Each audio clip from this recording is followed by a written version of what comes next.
horúcom počasí prišlo cyklistov povzbudiť na štart množstvo fanúšikov. Pretekári odštartovali z námestia cez historické uličky o 10. hodine. V záverečnej etape si organizátori pre cyklistov pripravili 152 km, teda najmenej spomedzi všetkých. Etapa štartovala i finišovala v Trnave na Trojičnom námestí. Pretekári prešli 10 miest a obcí. Na trati mali pripravené 3 rýchlostné prémie, ktoré sľubovali napínavý súboj o žltý dres a minimálne pozície v najlepšej desiatke, kde sa vďaka bonifikáciám chceli dostať viacerí jazdci. Úsmev na tvári mohol mať pred začiatkom Daniel Turek, ktorý o svojom drese pre najlepšieho vrchára rozhodol už v predposlednej etape.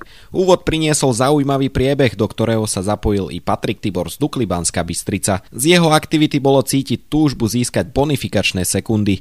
Jeho atak zachytil Piotr Brožina zo CCC z Prandy Polkovice a Fanvinden zo Cycling Academy. Táto trojica vydržala o samote len 7 km, keďže to boli nebezpeční pretekári. V pelotóne bolo však neustále rušno. Onedlho sa podarilo uniknúť 6-člennej skupine, ktorú si dorazil neúnavný Patrik Tibor sám. Slovenský pretekár bral na prvej rýchlostnej prémii plný počet bodov a virtuálne sa posúval do najlepšej desiatky. Hlavný balík si uprchlíkov držal na hranici 1 minúty. V závere druhého okruhu okolo Trnavy bol pelotón opäť v celku. Chvíľu pokoja využila petica Jabrajlov, Ham, Bissinger, Pastor a Vasiliuk. Všetci menovaní sa zapojili do špurtu na druhej rýchlostnej prémii. Prvenstvo bral Bissinger.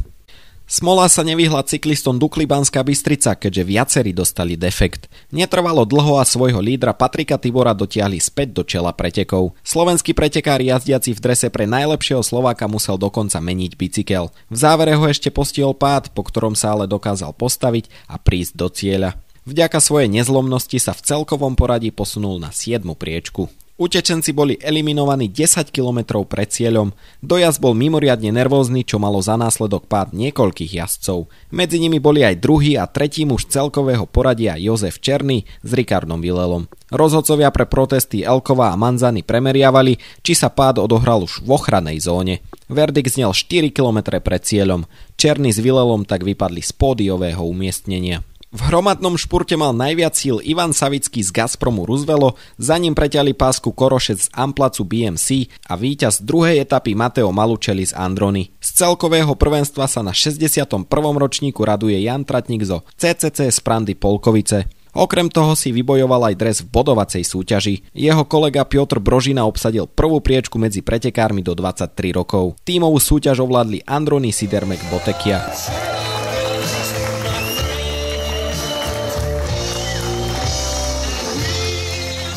It's something amazing.